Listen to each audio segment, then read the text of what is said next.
2. Hey everyone, welcome to the Matt Hilton Show. Thanks for tuning in today. And I just want to thank our studio audience for being here. Thank you so much. Yeah. And thank you for tuning in. Like I said, this show wouldn't be a success if it wasn't for you and our subscribers. And speaking of, if you haven't subscribed to the YouTube channel, please do so. And if you're watching live on Facebook on the Matt Hilton Show, go ahead and press that like button and go ahead and share this as well on your page so we can get more of those followers and subscribers. Today's guest, man, social media is a really interesting thing, right? And a lot of people don't believe in social media. They don't believe it works and this, that, and the other. Well, today's guest is going to tell you a little bit about his experience with social media and how it has changed his life. So Sean Warner, welcome to the show. Oh, thank you for having me. I appreciate that. Thank you. Yes, sir.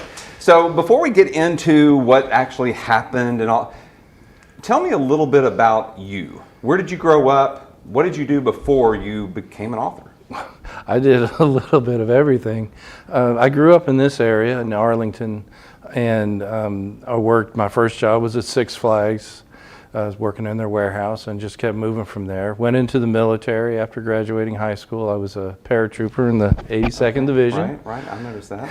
And after that, went to school. I was a therapist for a while, got a master's degree in social work, and did counseling and therapy with young people.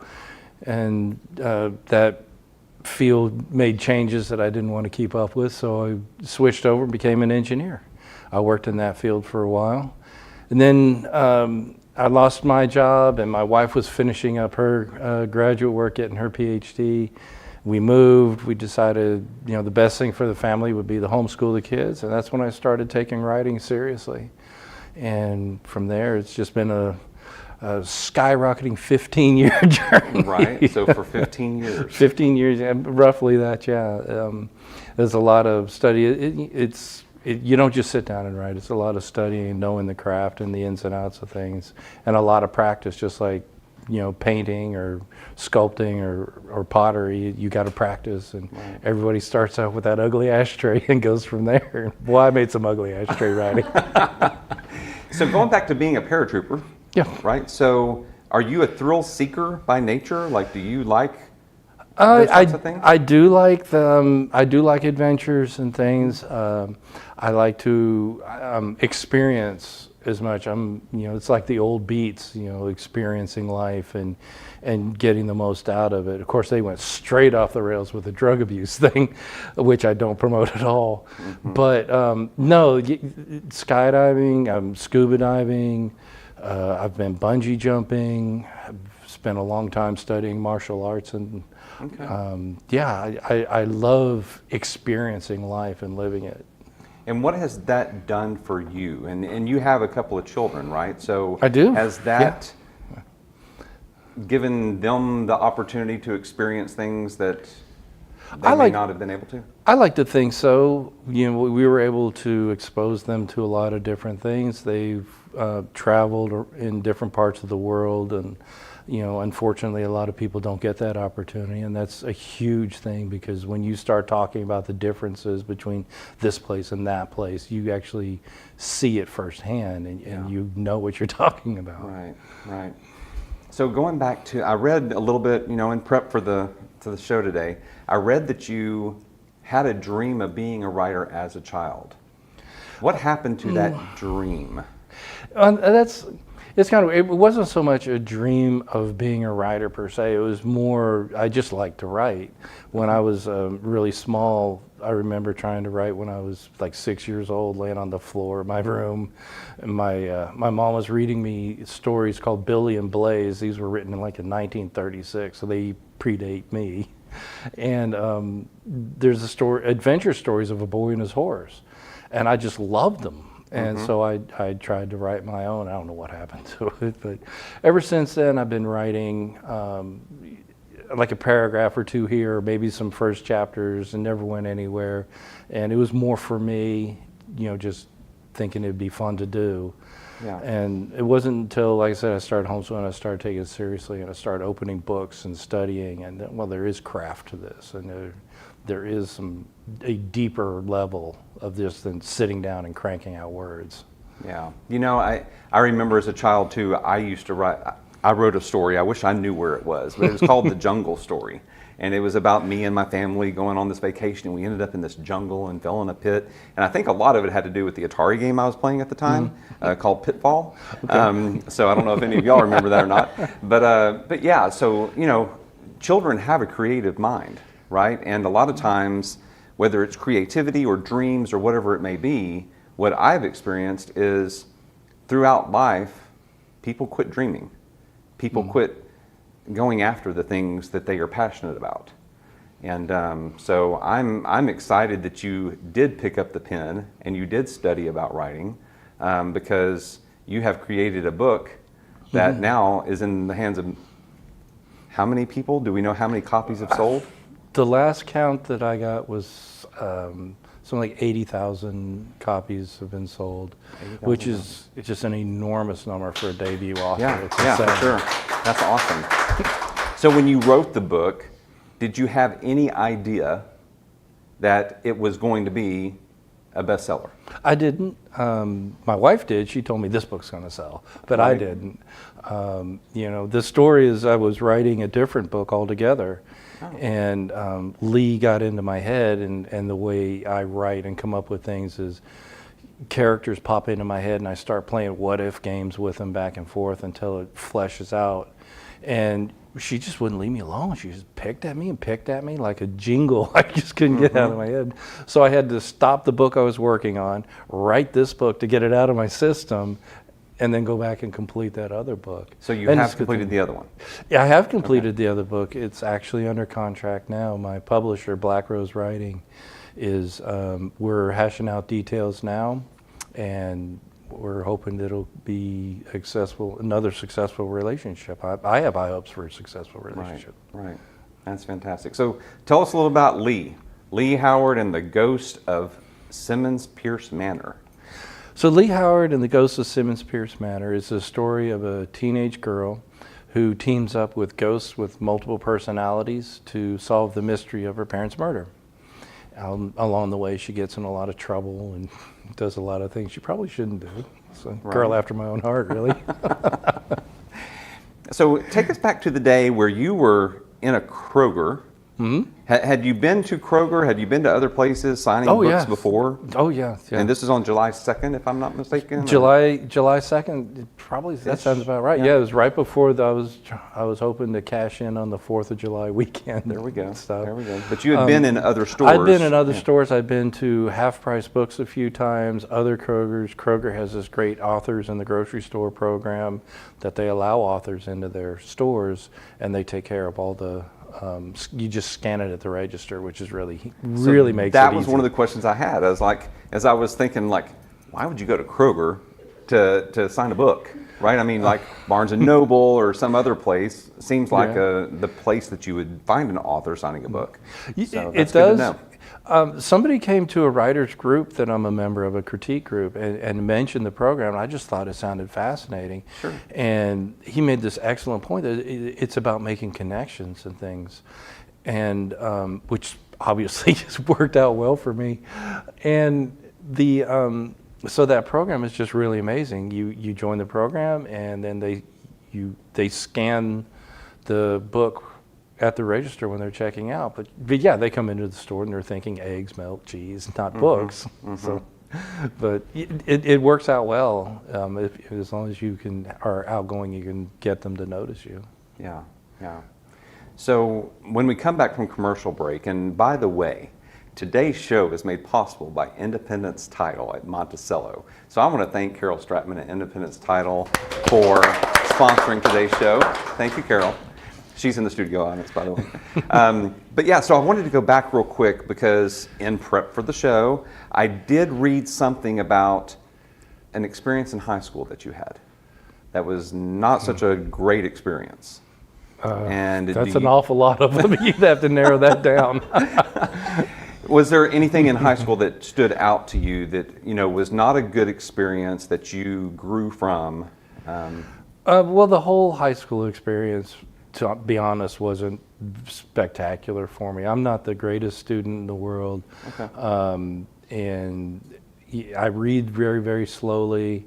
And so yeah, that whole high school experience, that's just not how I learn anyway. The memorization thing, because I don't remember things well. I have to toy with them, play with them, really touch them, feel them, experience them, and then integrate them. And that's so beyond just memorization. So high school was really rough for me. Was that something that was self-taught? Did you self-teach yourself how to overcome? Yes, I self-taught myself an awful lot to overcome. I'll share with you, I don't make a big deal out of this, and I have a little bit of dyslexia. Very mild, so that's why I don't make a big deal out of it. Because I've seen others who are just devastated with it. Right. And I also have a little bit of attention deficit without hyperactivity, which means I'm a very well-behaved person, but inside my head I'm a mess. You go in all sorts of places, yeah. Yeah, so high school was really rough for me. You know, I was slipping through the cracks because I didn't have anything anybody could point to and identify this is the problem or that is the problem, because I had built up ways, because those issues were so mild in me that I built up coping mechanisms. They slowed me down, but they didn't prevent me from doing stuff. So it didn't come off like I had any kind of issues. So it was a really difficult time. And if you wouldn't mind, tell me a little bit more about that, because I'm sure there are other people that may be watching that or listening that they themselves or they may have children that are dealing with dyslexia, right? So, and maybe it's a mild case.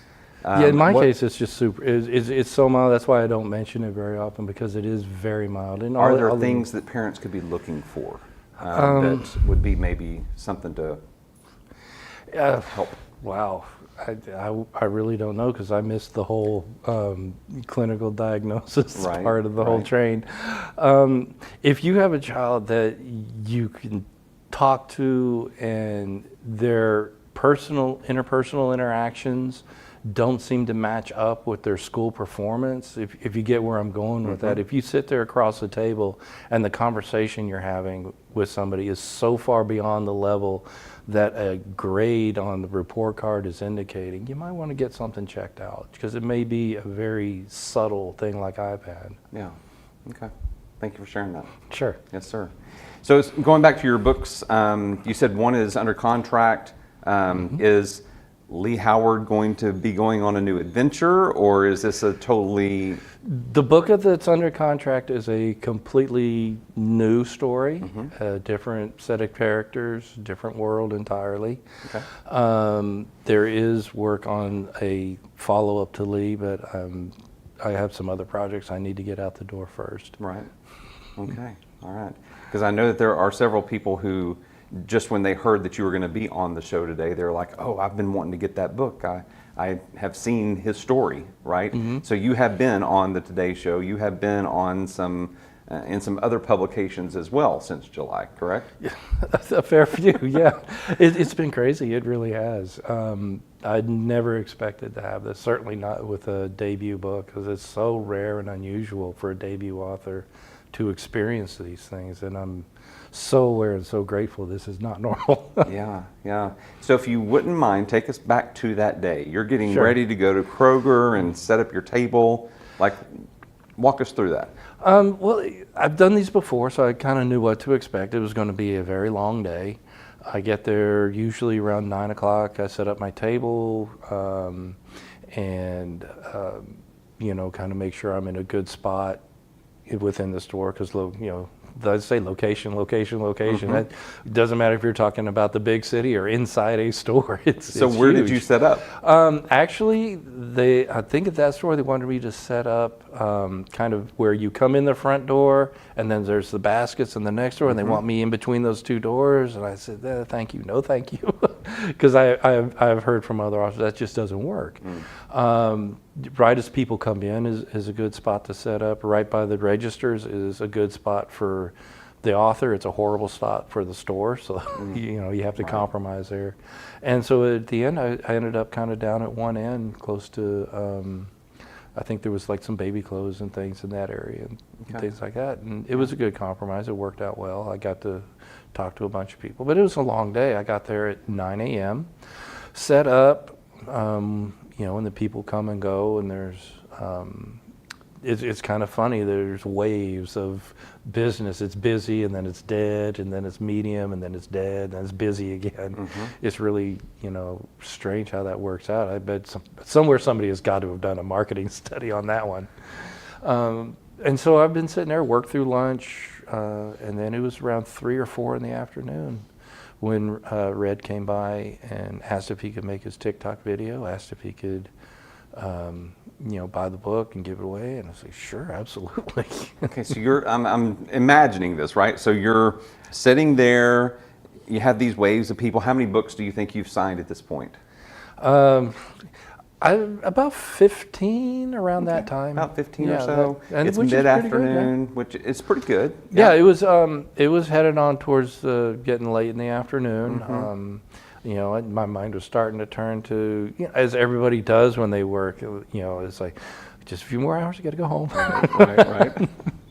Let's get to 20. Yeah. So you're sitting there and you are approached by this gentleman that wants to do a TikTok. Well, he came up and he asked to buy the book, and he actually came up and bought the book and went up and checked out, and then came back for a second book, and that's when he asked me if he said he had a TikTok channel. He asked if I'd mind.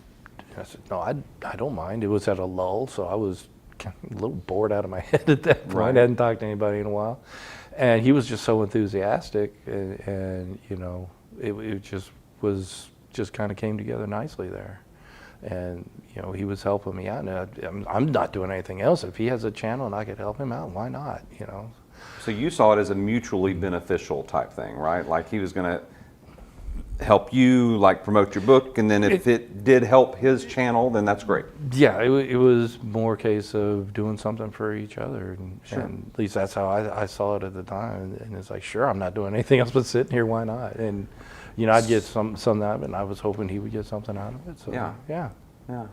So what happened after? I'm assuming it was posted pretty soon after that, as far as you know? I believe it was posted on Sunday, Okay.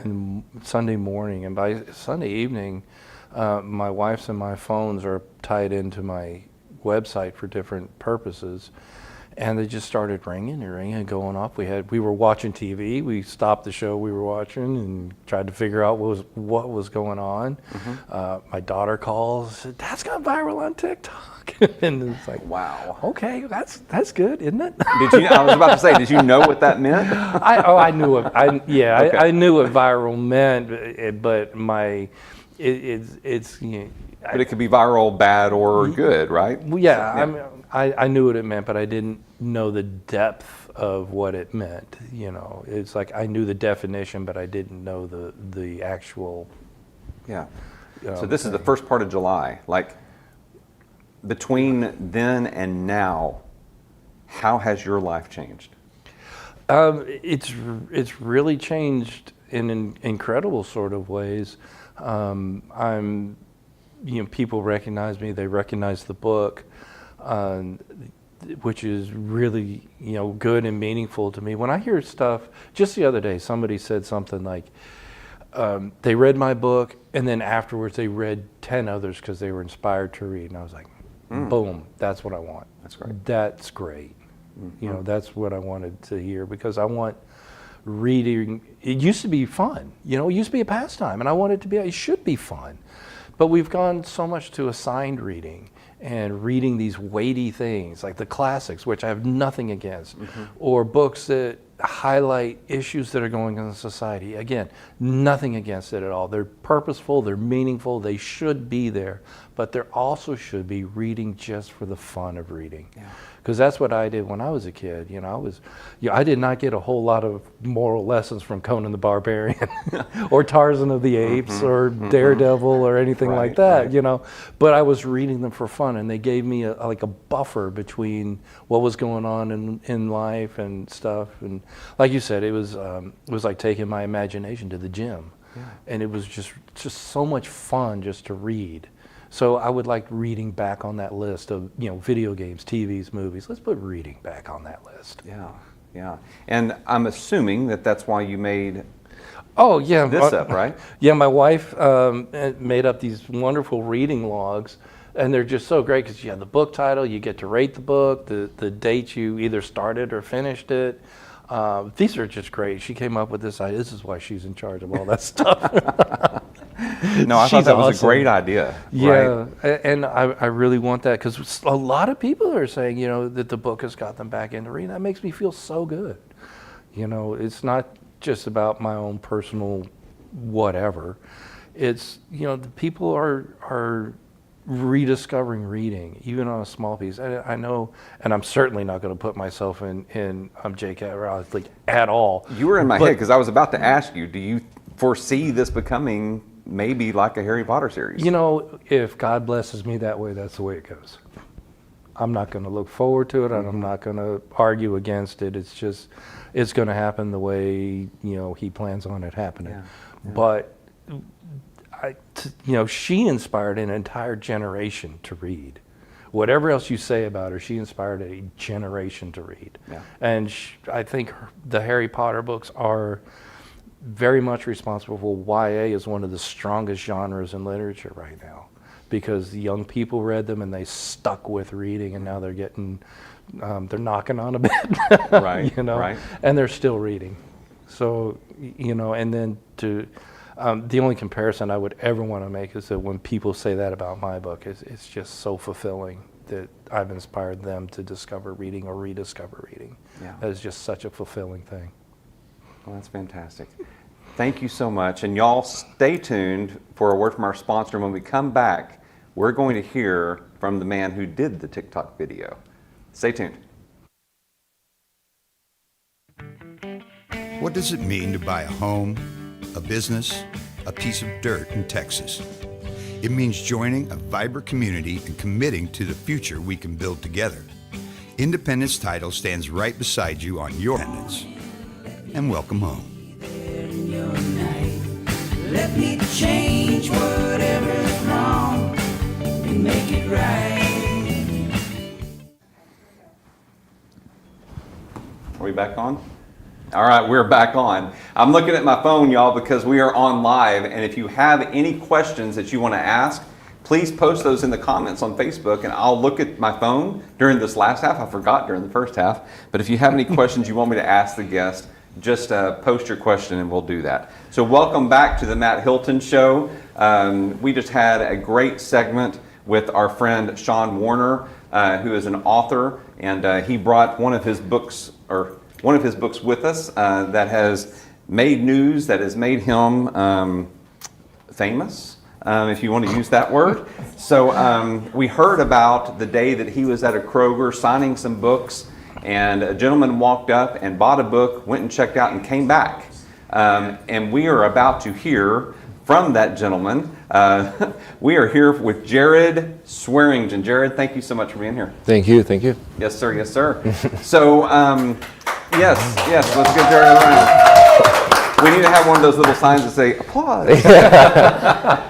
So, Jared, what happened? Like, you were in Kroger. Were you just there to buy the book, or did you go in to buy some groceries? Like, So I was actually at a birthday party for my nephew, pretty much next door to the grocery store.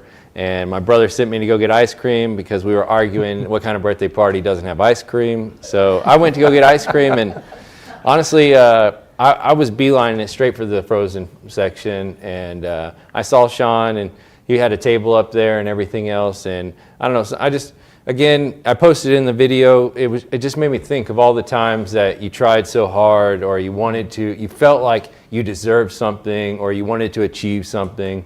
And there really wasn't anybody at the table at the time when I first passed it.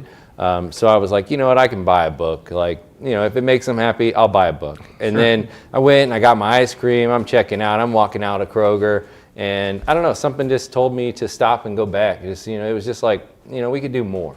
So I literally had a bag of ice cream, and I'm supposed to be back at a birthday party, and I wasn't thinking of anything else except for going back and getting a book now. And so I went back, and initially he was talking to another gentleman and asking all the questions, and it worked great for a video at the time. And I'm like, I hope I can post this. Do you mind if I post this? And he's like, yeah, no problem. And I'm like, great. And I was like, let's give away a book, and let's see if we can do more. Let's see if we can get social media behind it. And it just blew up from there. I wasn't expecting it. And that's what happened. Yeah. Social media got behind it. Yeah. So I'm going to look at this sheet of paper real quick because I made some notes today because I went on your TikTok account. Okay. And 25.4 million views as of today. Yeah. Isn't that crazy? Wow. Right. 4.5 million likes. Yeah. 30.7, so 31,000 comments, 287,000 saves or favorites, where they save it as a favorite, right? And then 104,000 shares, like people shared it with other people. So I just am amazed at how something so simple, because if you go on and watch, and your TikTok handle is your title, I believe, on the show today, which is Internet Famous LOL. Yep. Is that Yes, right? sir. So was it that before? Yeah. Okay, Yeah, so you've always had that handle. Yeah, so that Okay. was always my handle. It was, when I initially did TikTok, it was just supposed to be, I feel like with adult life, it's hard, to find friends or time for friends. By the time you go to work and you get home and you do kids and wife and dinner, it's, the day's over and the energy's gone. So, it was just a way for me to just get out there and kind of connect with people. And, even now people are like, oh, you're an influencer. And I'm like, no, it's still just a video dump, basically. I just put videos out there that I want to share with the world, or I feel like I could promote somebody. If I have anything to influence, it's just positivity. That's all I want to influence. That's all I want to do. Everybody's like, oh, you need to find your thing. And I'm like, well, my thing is just helping people. That's what my thing's always been. So, I don't have a routine where I'm like, I got to post every Monday or every Tuesday. It's just, if something happens in my life and I feel like it brings positivity to the rest of the world, then I'll post it. But, if you check me now, I probably haven't posted in about 2 weeks or more. I mean, it's just, when I have something exciting or feel like I need to share, then I'll get it out there. But, I just live your average life. Unfortunately, I was born a nobody, and it took me a long time to kind of understand and cope with that. You constantly, our biggest judge is ourselves. So, I was just constantly just like, I haven't gone to school, I don't have a career. I feel like I could be doing a lot more in my life. But, at the same time, it's like, it's taken me a long time into my adult life to figure out that I'm happy with who I am. And, it doesn't necessarily have to be, I'm famous or I'm in the spotlight or, the light's shining on me at this moment. And again, I have so many medical issues. So, since the age of 14, I've been sick, and if the doctors are right, I got 10 winters and 10 summers left. So you never know, and it's just, it took me a long time when you're constantly beat down and you're constantly just feeling little of yourself.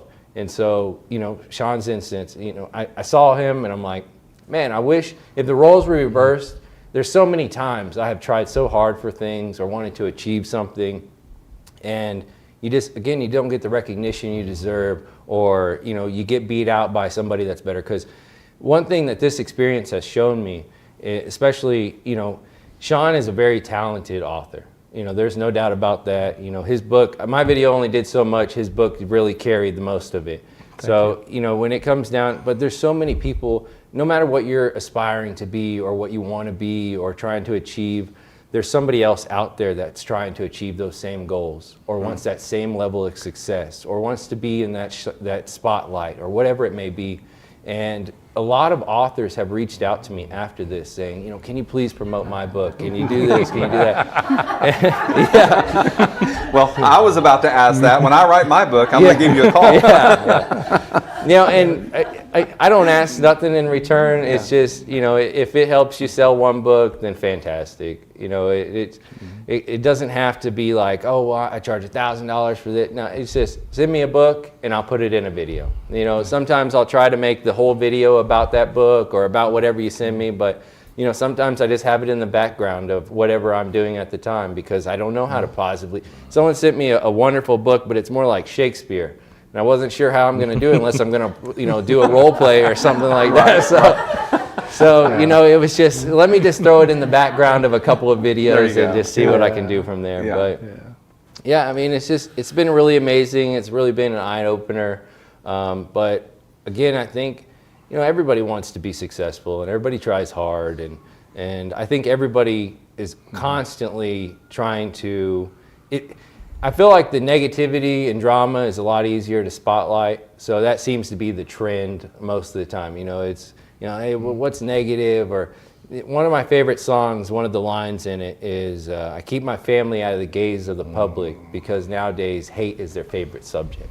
And so it's definitely true. I mean, but at the same time, how many videos have you seen that are something so touching, whether it's from the elderly or, you're changing somebody's life, in this instance. So many people message me, oh, this brought me to tears, and that's wonderful because it touched your heart, in a positive way.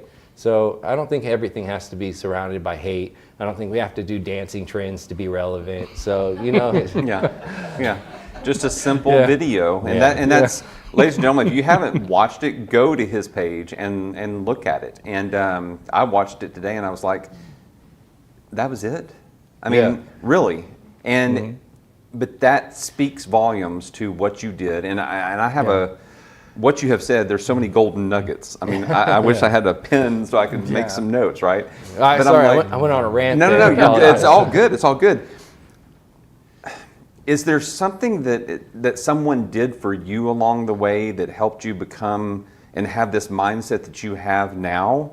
Or is it the things that maybe didn't happen that got you to where you are? Like, I would like you to go into that a little deeper with us.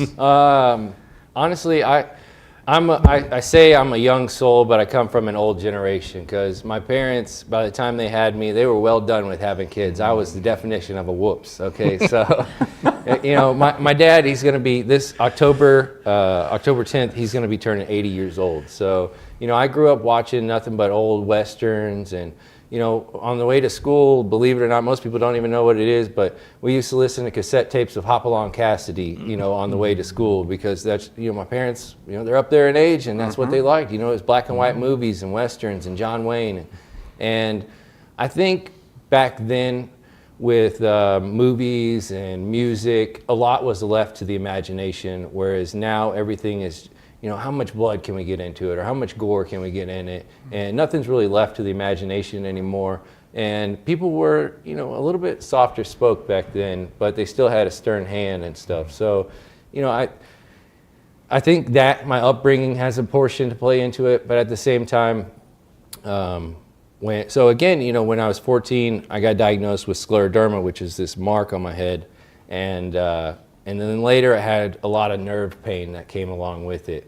And so every day, I typically don't dress like this, to be completely honest with you. I'm normally wearing, basketball shorts and flip-flops and, whatever is comfortable to me. And which is funny because I remember being younger and I would give my dad a hard time because he would wear these skater shoes, is what I call them. And I go, why you don't skateboard? Why do you wear skater shoes? And he goes, well, when you get old, you don't really care what you look like no more. It's about comfort. So, and it just, I feel like I kind of learned that as well at a young age because, there's so many things. My wife is very successful in her career and she is way more intelligent than me. So, more props to her because she should be successful. But, I've had a lot of dreams and I had a lot of goals. And, when you're sick and you're not feeling good, it's hard to achieve those dreams and those goals, So I've had, I'm young still, but I've experienced a lot. And so, I think that also helped me as well because when you're sick, you have a lot of empathy for people. And I've had money go, I've had money come back and go again. And, your house, your car, none of that is going to be consistent. Your car's going to wear out, you got to get a new car. You lose your job, you lose your car, you lose your house, whatever it may be. And, when I was 16 years old, I saw the prettiest woman in my life, and I've been following her like a puppy dog ever since. So, it's... That's great. So, it just, I think materialistic things, again, they come and go, but relationships, that's really what is important. Yeah. And, I posted a video recently where I helped out a homeless gentleman that was eating out of the garbage, and, he may not remember my name a week from now or 2 weeks from now, but he'll remember that experience and that somebody helped him when he was down. And I think there's a lot of times when we're feeling down or we're being kicked by life, and everybody needs a little bit of support to lean on, or a hand, lifting hand, or whatever it may be. Right. And so that's what I think about all the time. That's constantly what's on my mind. So, a lot of people are, how am I going to get that money back today? How am I going to be successful today? I just want to help people. And that's literally what it came down to. And so when I saw Sean, he'll argue it that he wasn't defeated, but, I'm sure he wanted this success. He's not going to say, I knew this book was going to do amazing and everything, but, deep down, he was hoping for this kind of success. And I'm glad that he was able to get it. And like you were saying earlier in the show, a lot of people, social media is still a new thing. And especially, no offense to you, Sean, but, his generation didn't grow up going like this all the time. So, it can be seen as a negative, but it can also be seen as a positive and change people's lives, for instance. And, I think, again, it doesn't have to be a TikTok trending video where you do dirty dances or whatever it is. You can do positive things, and we can, through social media, we can help bring more light and positivity to the world. I mean, We can. Yeah. that's pretty much all of my point. So Sean, you and thank you for sharing all that. No, Jared. sorry. No. Do not apologize. It's all good. So Sean, you were a recipient of his kindness. Yeah, yes, I was. How does that make you feel, and what has that led you to pay it forward, as they say, or like? It just reaffirmed what I already knew, and Jared is just the living example of it, of what a little bit of kindness can really do in this world, and it's just a little goes a long way, and the examples he was given are just amazing, and for me, it really made my career take off. That one act of kindness really made my career take off. There's no denying that. Yes, the book is solid because it would have died out really fast if it wasn't, but it would have never been noticed either. But if not for somebody being, taking a moment, to be that generous with their time, Right. And he said it a couple of times in the back of his head. He heard this voice, "You can do more." I think we all hear that voice. It's just whether we choose to ignore it or not. Yeah. But yeah, it's just amazing how that can work out. Interesting, a few hours before Jared came up to me in the store, another gentleman came up who works for the prison system, and he asked me to come out. And I had already agreed to come out and talk to the women at the prison. And that was interesting because they have a minimum security and then maximum security, and I got to go into both, and so that was a treat. Right. But they were so receptive too, and people are, I think they're just so willing for people to be kind to them and to notice them, and so he's a living example of that. So what do you think it is about your book that connects with people? To be honest with you, I think it's the reason it connects with people is because it's like a pause button on life. It's a fun read. It's a quick read. It's just an enjoyable thing to read. And I had this great quote, and I wish I had this earlier so I could put it on the back or something. But a lady had said that. This book was the first young adult book she had read in a long time that didn't talk down to young adults. And that was like, wow, that was amazing, because that was beyond just the book and the story itself. It was how it was written and stuff. So I took that as a huge compliment. I was very humbled by that. Yeah. Well, have y'all had the opportunity to be interviewed together since this all happened?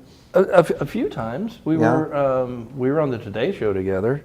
Okay. That was all right. And then I will always remember walking around Times Square together. That was so much fun. You and I were just chatting, pointing stuff out, and that's going to be a cherished memory for a long time. Yeah. Just hanging around in Times Square, pointing stuff out. We were wired up. We were mic'd up. We have somebody following us around Times Square with a camera, and for at least on my end, I kind of forgot all that. He and I were just hanging out chatting, and then we had lunch afterwards, and we had a great conversation, and our wives had great conversation. It was just fun. Yeah, yeah, fantastic. So let's see here. Your wife says, I've always learned something new about him during every interview. So how about that? It'd be interesting to find out what she learned new about you today. So as a student with a learning disability, like how did you become a psychologist? Like what got you into that field of study? Wow, there's so many different kind of things that play into the decisions that I've made along the way.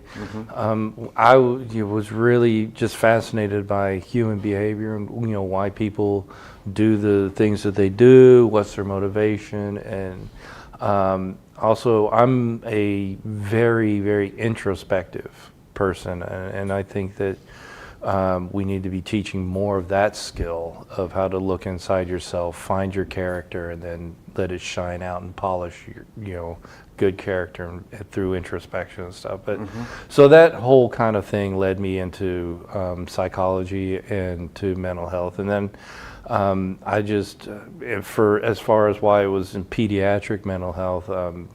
I've always got this like warm spot for kids that live at that intersection of mischief and real trouble, and try to keep them on the right side of that road and not cross it. Right. Yeah, and it probably the experiences I've had in the military made me expect far more out of adults than I give children much more leeway.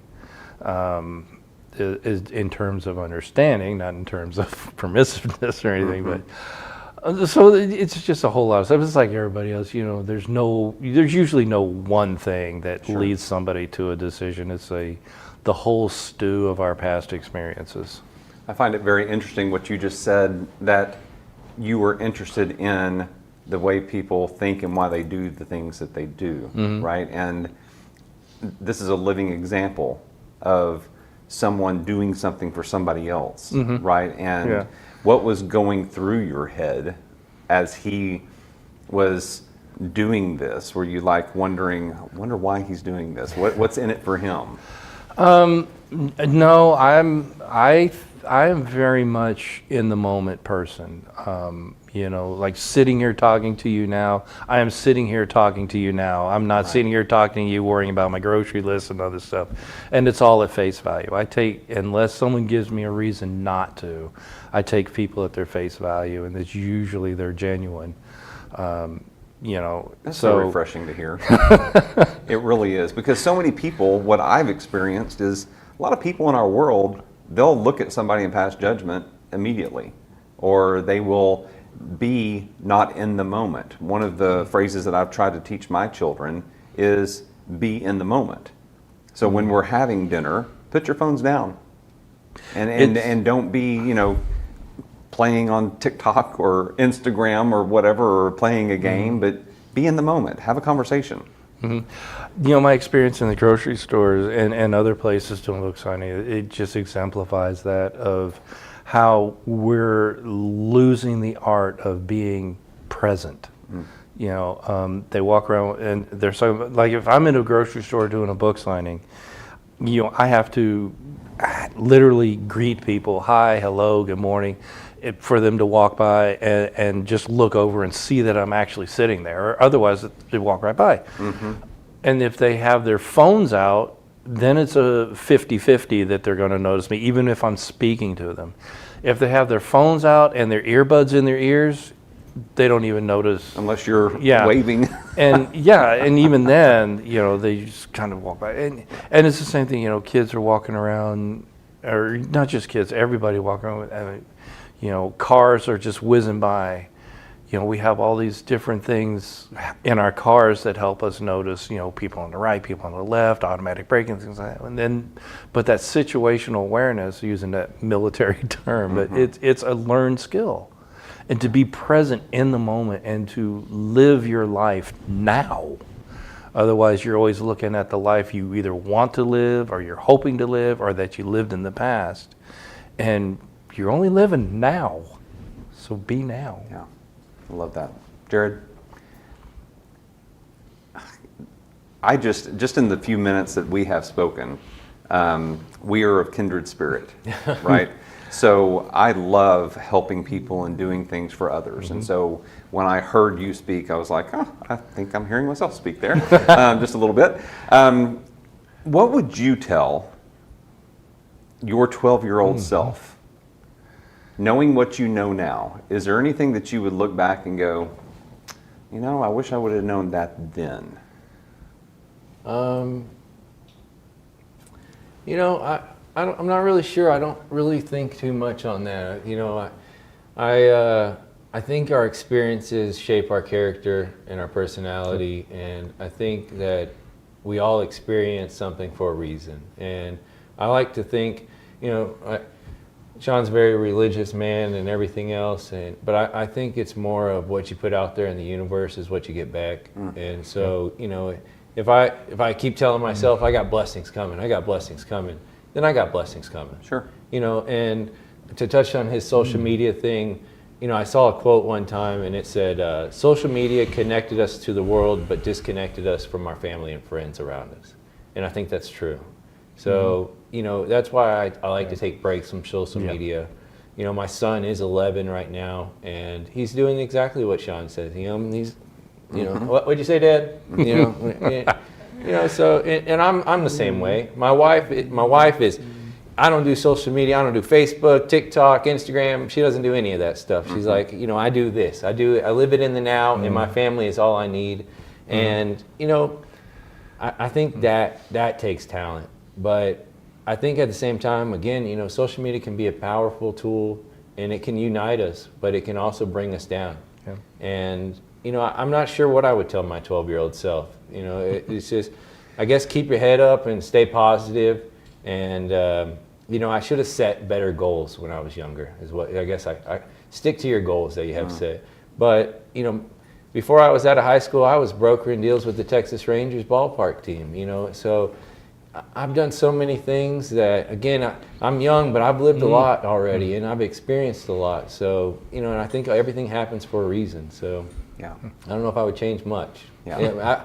I would say I'd feel a lot better though if I could find a cure, or you know, I wish I would have went to school to be a doctor or something. I could have treated myself, because you know, the way that society is shaped, it's about money, and you know, we don't treat cures, or we don't, you know, come out with cures. We treat the symptoms, so that way we can get you locked in and we can get you coming back for that payment plan. You know, and that's about it. But I have a very open mind. I'm honest with people. I'm an open book. You know, if you want, I tell people on TikTok, you want to know how much my house costs? Ask me how much my house costs. You know, I'll tell you. I built it myself. You know, and I'm going back on things now. You know, and the reason I think the book became successful is because he dropped it at a perfect time, because you got the Addams Family and, you know, the spooky and paranormal. It's all coming back. You know, it's making a comeback now. So. You know, you know, speaking of just building my house, I just built a goth Victorian home. So, you know, it's a blood red on the outside, and it's got a paranormal theme to it. You know, the kids say it's the spooky house on the hill. You know, I think it's making a big comeback, and so I think it was just perfect timing on his end too. Yeah. Yeah.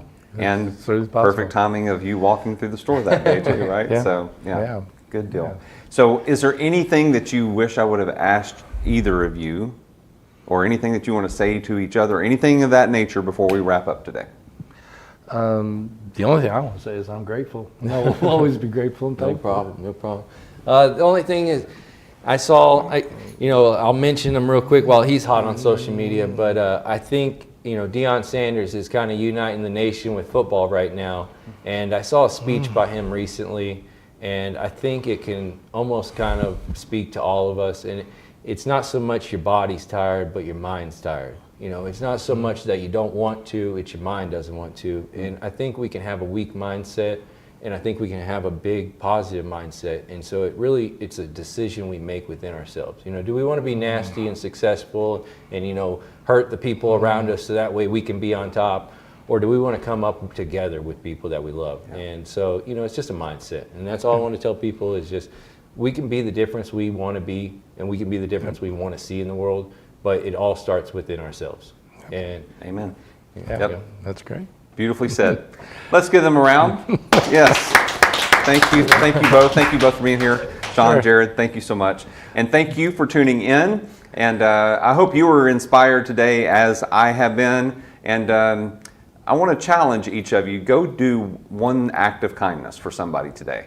And let's see what happens. Let's make the world a better place. Until next time, please subscribe to the YouTube channel, like the Matt Hilton Show page on Facebook, and share it with your friends and family. And tune in next week as we have another fascinating person with an inspiring story. Take care, y'all.